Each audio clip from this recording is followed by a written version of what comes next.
government, which has really been the only entity that has actually ever in history actually done anything, they are attempting to say, well, if the federal government is tied up and is in disarray, then we're going to see what we can do to take advantage of that. We're going to see if we can take advantage of it. We'll see what we can do to stop that. Now that the federal government is tied up, we've got the ability to go out into the city, into the woods, into the streets, and murder. What we've been waiting to do for a while, this is what we got a chance to do now that the federal government is otherwise occupied. There's a pandemic. Even the state government is occupied right now. So there's nobody minding the store. So we got free reign to murder at will. We got free reign to murder at will. I warned you all weeks ago, you are going to see incidents like this because in their minds, this is the moment they've been waiting for. The federal government is no longer jumping and running to anybody's rescue. And now we've got the opportunity to get away with some stuff we really want to. So we've got to normalize this now. We got to normalize this now. Now, what they're going to try to tell you is that all of this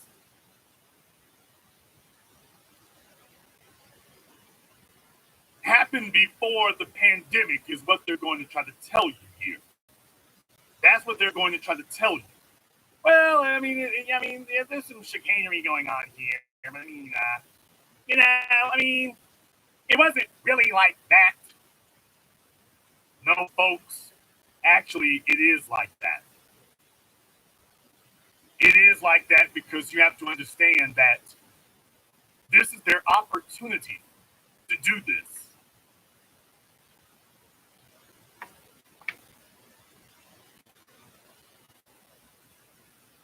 The incident itself happened back on February 23rd. There was talk about the pandemic as far back really as November. But by February, we absolutely understood what was going on here. So these folks were letting you know we're watching the lay of the land. We're watching what's going on, and we see an opportunity to take advantage of this, and we're going to start now. We got the wind at our backs. Everybody is already starting to get in disarray. Back in February, they were already starting. There was already starting to be confusion back then. This is the opportunity we've been waiting for. And before anybody tries to tell you any more lies, by the way, before anybody tries to tell you any lies about this, because of course the white supremacists have tried to engage in their time-wasting tactics. Let's just be very clear about exactly what occurred. Take a look at what the media now is being forced to report this because they weren't reporting it as a concern before. They're being forced to report this, that by the way, you got numerical, factual proof that these were lies because the damn county police said, oh, there were no burglaries reported in that neighborhood. No, there were no burglaries reported. None. The only prior break-in was nearly 2 months before. Nearly 2 months before.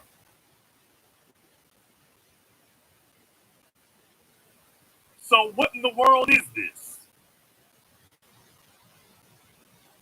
This is domestic yourselves a question right now. I want you all to ask yourselves a question, because some of you might have that little coon gene. There might be that coon gene up in you that's starting to buzz at you a little bit. That coon gene might be buzzing. Now, you don't believe these black radicals. These black radicals. I mean, would two guys really just jump in their pickup truck and go murder someone? I'm sure that there must have been this is some big misunderstanding. Brothers and sisters from around the world, I want to ask you one question. Let's just say that there were some white boys in your neighborhood and they were breaking into houses every other week. Can you please explain to me, under what circumstances would you go jumping into your vehicle at a house that's not yours and go running them down with three of your friends, all of you armed with guns? How many of you would feel that you were empowered to do something like that? That if you witnessed something occurring, not at your house, that it was your job to get up and go perform a citizen's arrest armed with three of your buddies? How many of you feel like you would be empowered to do that? How many of you feel like you would have the law and the police and the court system to back you up if you chose to do something like that? How many of you feel that way? If that coon gene sitting up there tapping on your shoulder is really to be believed, how many of you can say, well, I would do that? Yeah, I mean, that makes perfect sense right there.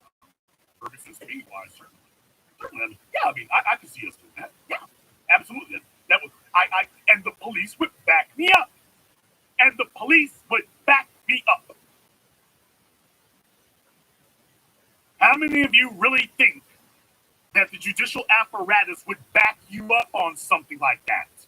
Even the 911 operator told them, okay, we'll take care of this. But they were really just trying to cover their tracks, because, you see, this is about a lynching. Now, how did the video get out? The video got out because one of their buddies, actually the third fella there, thought that it was going to be a good look for them. No, he really did. He thought this was going to be a good look for him and his buddies. So he put the video out.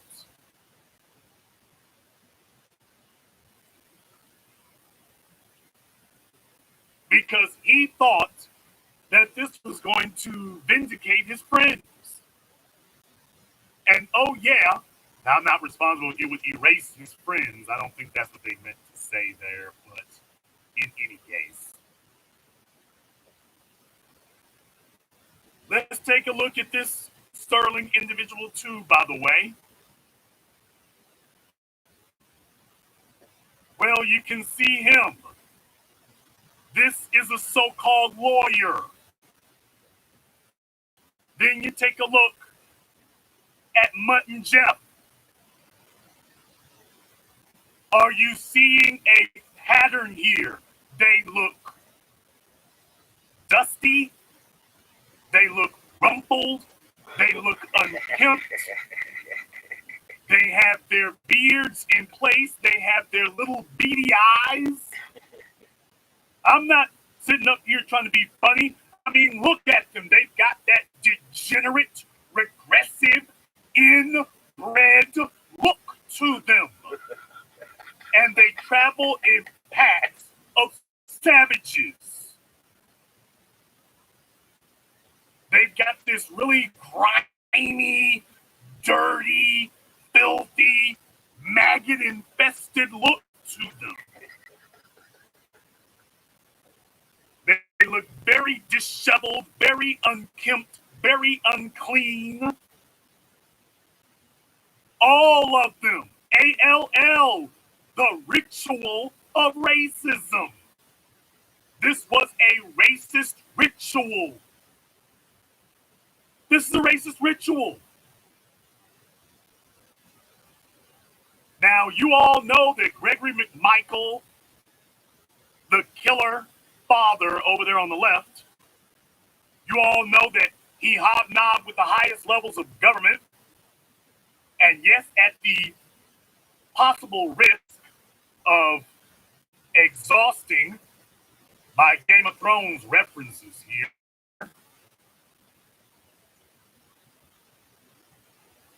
I'm reminded of the words of Tywin Lannister,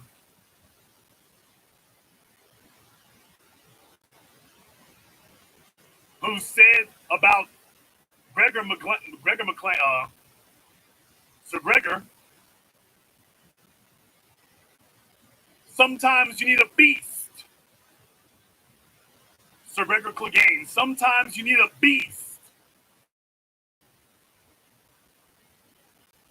Every lord has need of a beast from time to time. So that's what you got them around for. You see, the folks at the real levers of power, why they're all clean cut, they're all well dressed down, they're all wearing their suits, why they all look halfway respectable. But these other folks, their enforcers, look like dogs. I want you to understand that. Their enforcers look like dogs. Their enforcers look like animals. That's not without a reason. You see, the guys who run things, they understand that when it is time to dole out domestic terrorism, you call a dog. You call a mad dog to do it. And oh yeah, by the way, the great thing about mad dogs is they are expendable. Nobody will believe them.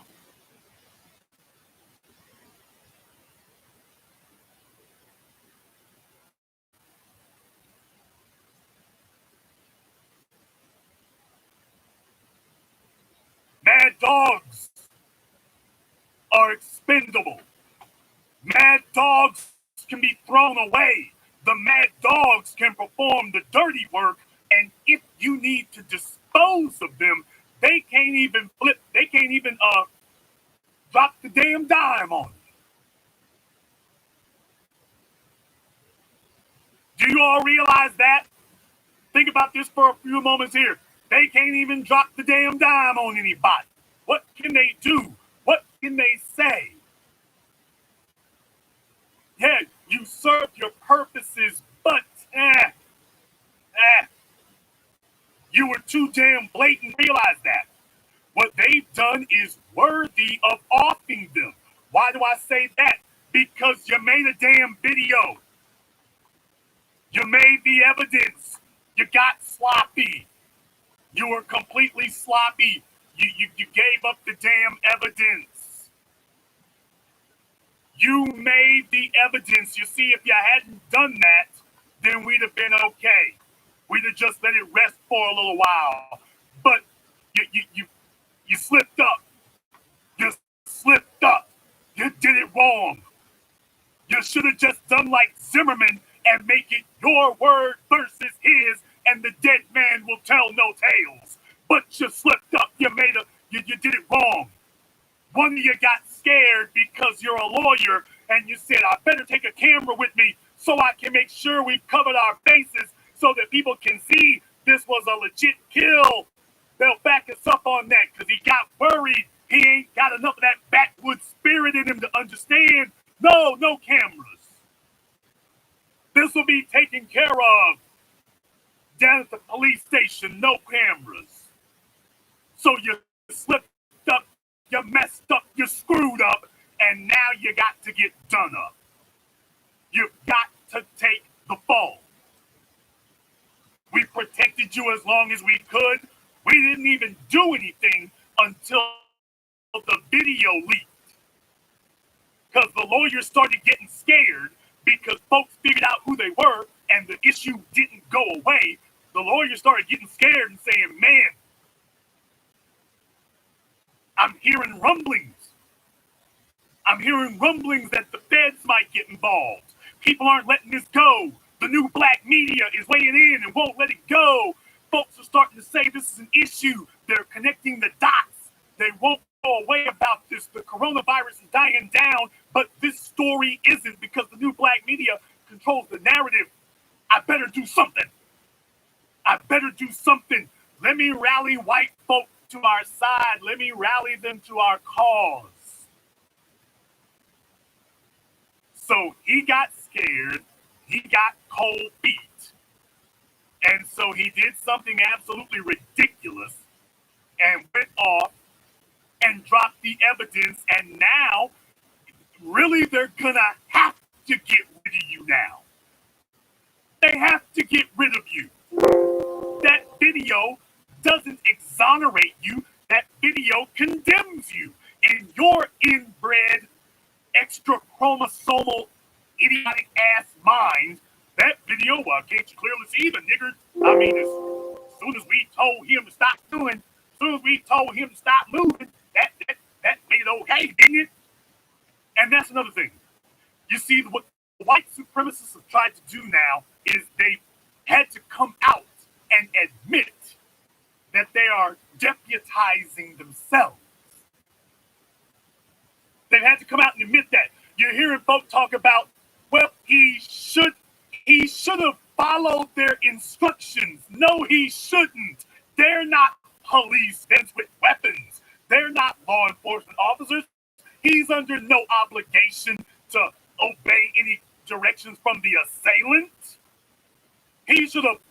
So the white supremacists out there who are trying to defend this are just showing you from the beginning. This is not about their police. They're white.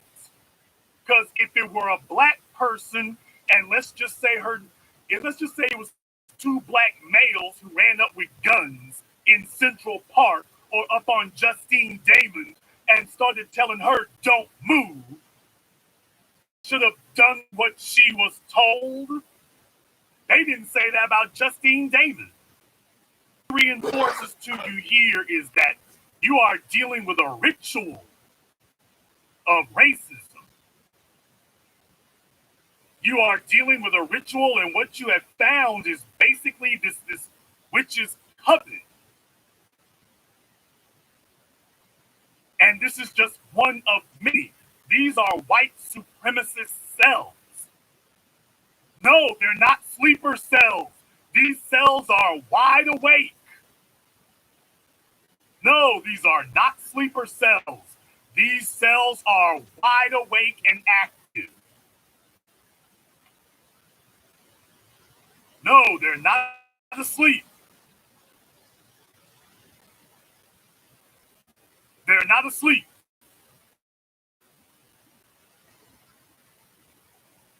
I'm going to tie this together with some other things here. As you're carrying out these murders,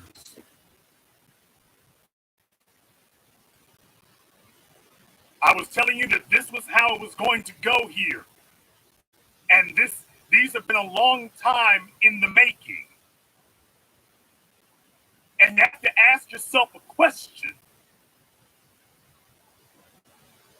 You have to ask yourself a question: how many people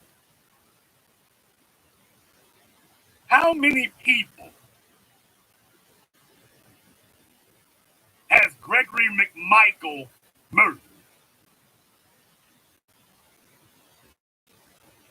That's what you have to ask. Has Gregory McMichael murdered? That's a question that you really need to ask yourself. Because you don't just jump in a pickup truck and start doing stuff like this on a random Tuesday morning. That's not the way it works.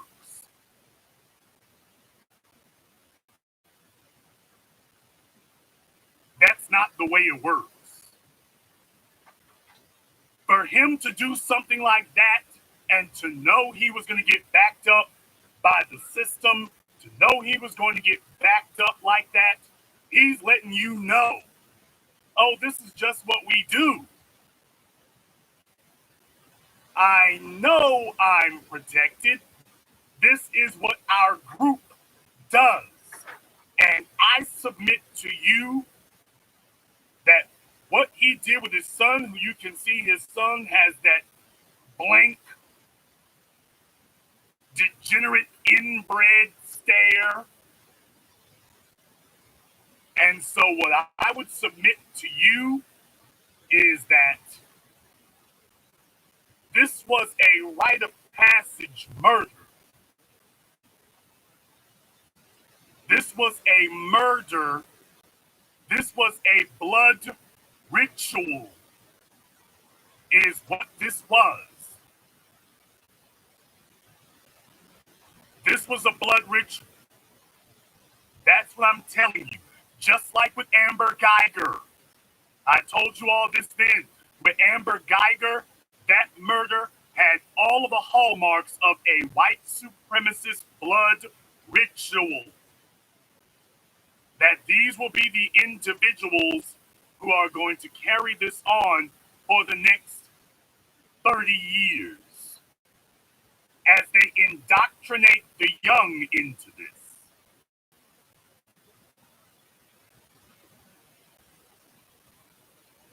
I submit to you that that's what you're witnessing.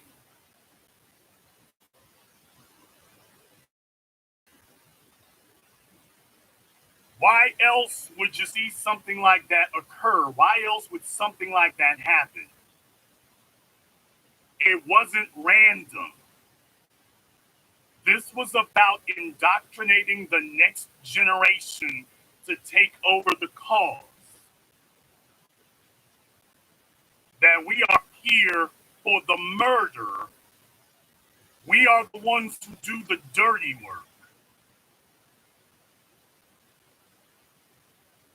And you can see it in their faces. You can see it in their eyes. You can see it from their associations. You can see it everywhere. That these are the Visigoths reborn for the purposes of being the attack dogs that enact terrorism against black people, murder against black people. This is their purpose. This is their purpose.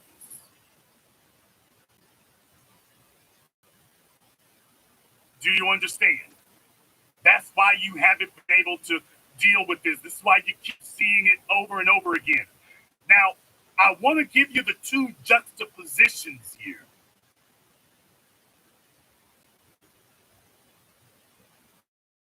I want to give you the two juxtapositions here.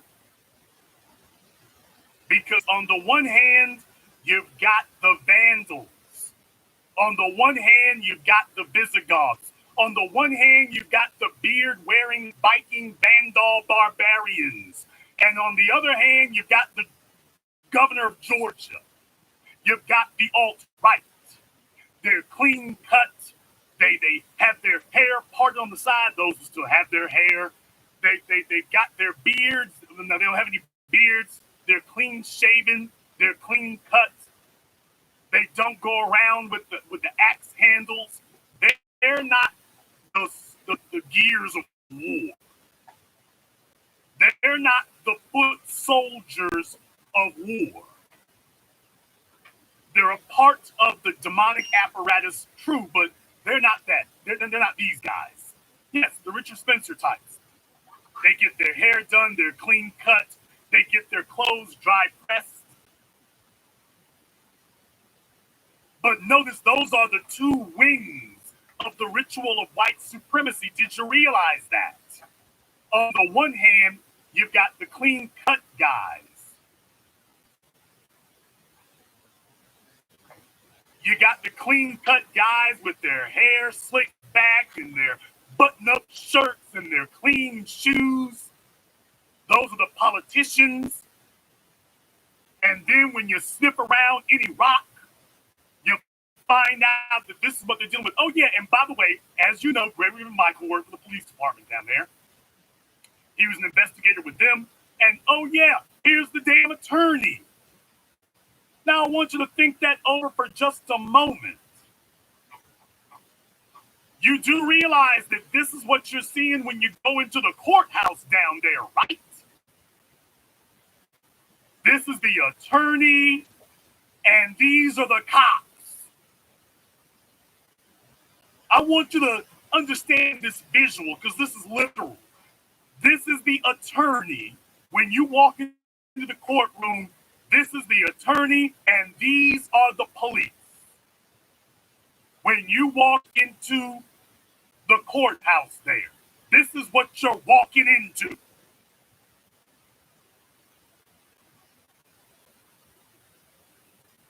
Think about that for just a few moments. This is what you're walking into when you go into that place.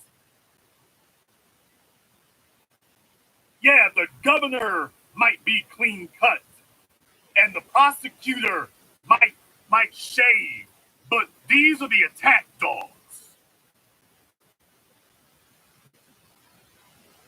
These are the attack dogs. That's what I want you to understand. So if you're thinking to yourself, they all need to be degenerates,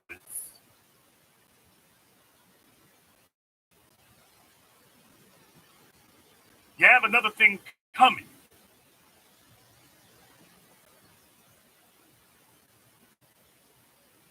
You got another thing coming. It's not accidental. But it's also not just down there in Georgia. It's a national movement as they attempt to take advantage of their opportunity to reshape the landscape. This is their opportunity to seize things by force because they would prefer to take it by force because they understand that power is something you have to take on your own. If it is given to you, then it's not power. This is what it's about. I want to show you where it's going on elsewhere so we can connect all of the dots so you can see that everything we told you a decade ago is coming to pass exactly the way that we told you it would. We're going to take a brief break here, a very brief timeout. This is the Black Channel. We're in the middle of an unprecedented global pandemic. The CDC now has recommended that every American wear a mask in public to help prevent the spread of COVID-19. Masks protect you from other people's germs and protect them from yours. They help you to safely do the essential things you need during this pandemic, like grocery shopping, picking up needed medicines, or going to the doctor. By slowing the spread, you are doing your part to end the pandemic, restart the economy, and return to normal. We are a business that is proud to do our part in providing this much-needed product. Check out our website, iwantamask.com, for the latest pricing. We are proud to offer discounts and free shipping for large orders.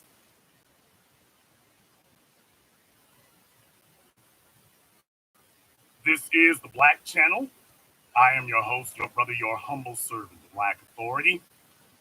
And when is the law not the law? I want to ask you a simple question. When is the law not the law?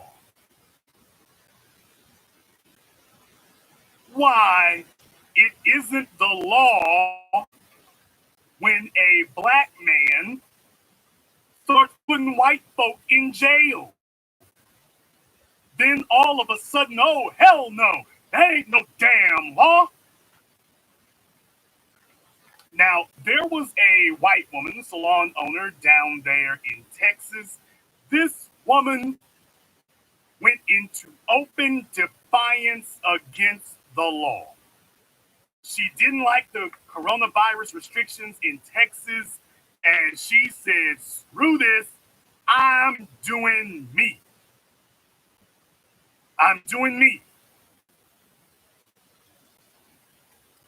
I don't give a damn what's going on. Now, notice they keep sending out these white women They don't send out white men, except up there in Michigan, with their guns. So they're doing it, depending on where they are, they're doing it in two prongs. One case is sending white folk with their guns, as we've already established, is a racist motivation behind it. So they're sending white women out to do the civil disobedience. They're sending out white women to do civil disobedience. That's what they're doing now. They're letting them take care of the civil disobedience. So down there in Texas, now you all remember Governor Abbott just a couple of weeks ago, why he was hard ass. We're locking down the state border in Texas. If the police find you looking like you might spread something, damn it, we gonna do everything we got to do. This is the Lone Star State. It's gonna be law and order here. If you niggas, folks from outside the state, try to come down here, nobody's gonna question this. This ain't up for debate. You better understand, don't mess with Texas. Remember? Do you all remember that just 2 weeks ago, Governor Greg Abbott felt that we were going to be tough about the way we deal with coronavirus? And he was the one who said in his executive order, he was the one who allowed for people to be jailed. He was the one who did that. The governor of Texas, in his executive order, he was the one who did that. Well, lo and behold, there's a judge in Texas who said, well, I'm going to enforce the law. And this white woman, Sharon, whatever her name is, she sat up here and, what's her name? Shelley Luther. She went up and, she's famous because she burned the damn notice that she got, saying that she had to keep her business closed. She burned it. We talk about open defiance. Talk about I don't give a damn what you talking about. I'm white. I'm white. You're not going to tell me to do a damn thing. I'm white. So she went to go show you A, in case you forgot.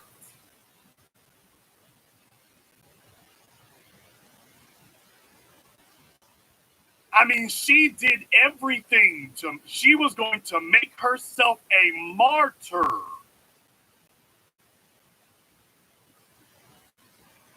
Her goal was to make herself a martyr in this. In the state of Texas. Did you see the state of Texas jump up and say, okay, we got to enforce the law, don't mess with Texas? No!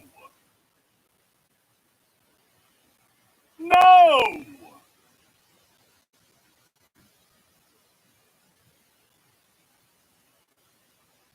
So you see the world spin on its ear. Remember when Sarah Palin's daughter got pregnant? All of a sudden, it don't matter about teen pregnancy anymore. All of a sudden, nobody cares. Teen pregnancy is just, quote, something that happens even in the best of families. All of a sudden, it's just something that happens.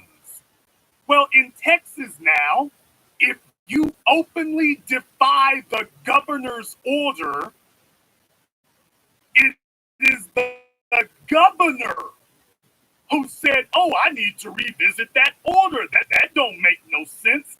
But wait, it gets worse. Not only that, but remember the original thing that she was arrested for here in the first place here and went to court over? Reading from the Hill magazine here, Texas Lieutenant Governor Dan Patrick said Wednesday he would pay fines owed by hair salon owner Shelley Luther after she was sentenced to serve 7-day thorough in late April in defiance of social distancing orders, only to be tried and sentenced to jail by District Court Judge Eric Moye. She was ordered by Moye to pay a fine of $3,500 with $500 added for every day her business remains open until Friday, the day Governor Greg Abbott's executive order allows barbershops and salons to reopen across the state. So she really only wanted to open up like a week early. She didn't want to wait another week because she was like, damn this, you're infringing on my whiteness. Now, Patrick said Wednesday that he would take care of Luther's fees, even volunteering to go under house arrest in exchange for her release from jail, he said on Twitter. Quote, 7 days in jail, no bail, and a $7,000 fine is outrageous. No surprise Texans are responding. I'm covering the $7,000 fine she had to pay. And if this were a black woman, you don't even need me to tell you what would happen if this were a black woman. We got folk on death row in Texas, and you can't get the governor to answer the phone